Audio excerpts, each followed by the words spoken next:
One of my favourite kinds of vehicle that we talk about in this Unsung Heroes series is concept supercars.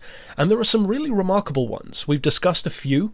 More recently, for instance, the Peugeot Oxia, which would have been the fastest car in the world had they actually produced it. Pretty remarkable from Peugeot of all places. Then you've got others like the Bentley Audi and a couple of others too, like the late 90s Chiron, even the Volkswagen W12 Nardo, which is one of the best known examples, which directly led into the Veyron. So many different vehicles from different manufacturers within the Volkswagen AG group, which birthed the Bugatti Veyron project.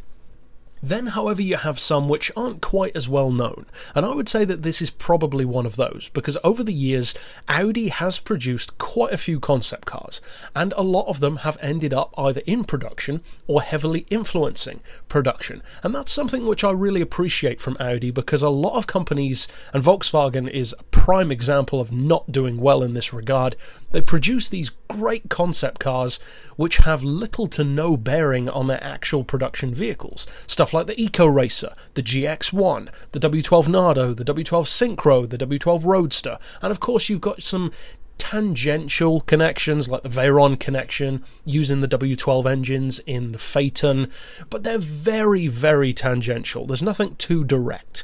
Whereas with Audi, there are some very direct ones, and this is a perfect example of that.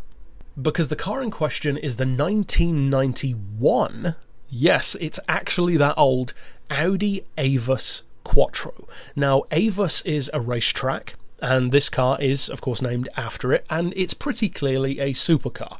So why haven't you heard of it before? Unless, of course, you have, and doubtless some of you guys have, but this does tend to be one of the Audi concepts, especially Audi supercar concepts, because there have been a few which gets a little bit forgotten.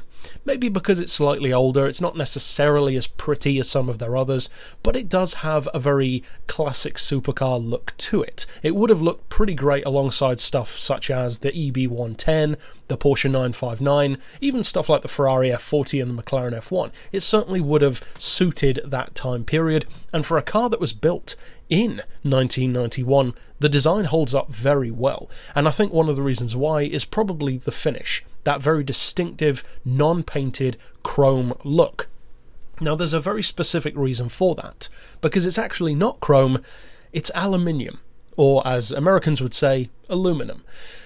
Why is it aluminum, and why is that significant? Well, because this car kicked off Audi's very distinct trend of using a lot of aluminium construction in many of their actual production cars. For example, the A2, and stuff like the S8 even. These are significant cars in the brand's history which use this same kind of technology. Now, the body on this car is only 1.5 millimeters thick. It was actually hand beaten, and it holds up real well. It looks amazing for its age, and of course, being aluminium, it's light. The whole car only weighs 1,250 kilos, which puts it on par with stuff like your Pagani Zondas, some Nobles, Ascari A10 kind of territory, even Mosler territory.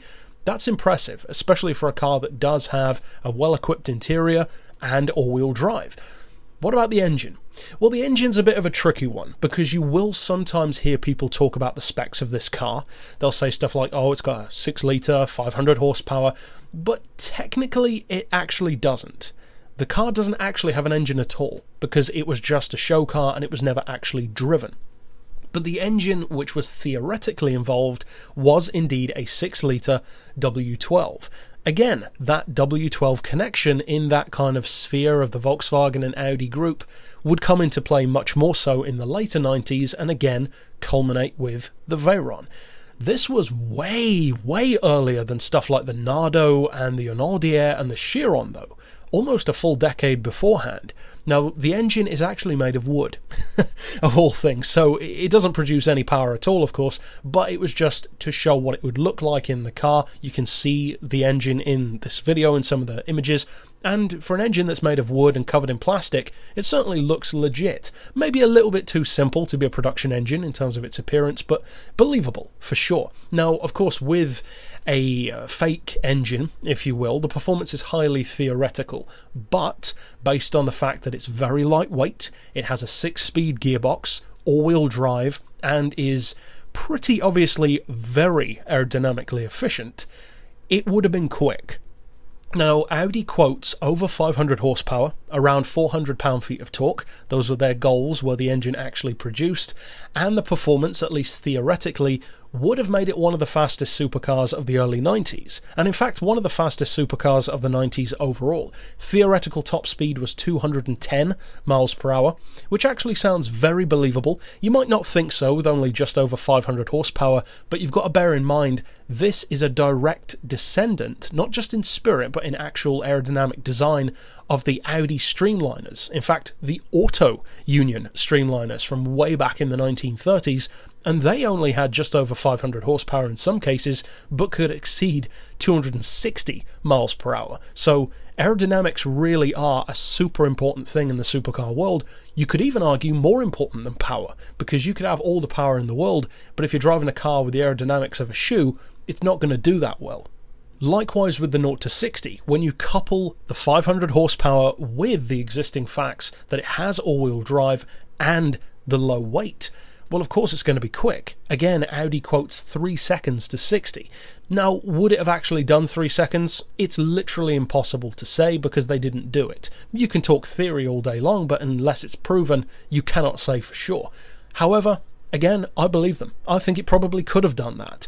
It clearly has a lot of thought put into it, a lot of effort put into it, and even though it wasn't a running model, they had clear ideas of what they wanted this car to achieve, and being Audi behind it, I think they probably would have done exactly that. And I find this to be an interesting supercar concept as well, because it takes a decidedly different route to many of the other iconic supercars of the time. If you compare it, for instance, to an F40 or to a Diablo, more traditional, simple supercars, and simple is a very relative term. The F40 is kind of a race car for the street. The Diablo is basically just pure power with a good-looking design that isn't necessarily designed to race or to set records, even though it ended up doing so. Then you've got stuff like the 959, the McLaren F1, very technically advanced, very well engineered. And then you've got stuff like the Avus, or I would say its best rival would have been the Bugatti EB110. These cars, which are completely different to the rest of the pack, really over-engineered to the point of perfection, especially for their time, combining luxury with all-wheel drive grip, to some degree racing or rally heritage in this case, and doubtless great performance. I think this would have been a perfect rival to the Bugatti EB110, and being an Audi, probably a more stable one in terms of production and the money behind it. So overall, this car, I would say, is worthy of being in Unsung Heroes for 2 big reasons. One is how directly the aluminium construction went from this car into their production vehicles. So it really did have a lot of relevance for the company. It wasn't just Audi flexing their muscles and never doing anything with the technology. They really did. And the second thing is, it's a car which, had it been produced, it would have been up there with the absolute best of them.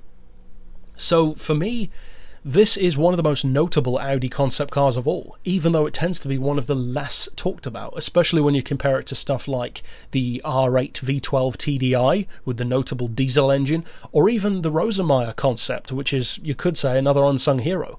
But just like the Rosemeyer, it has clear racing heritage inspired into its design.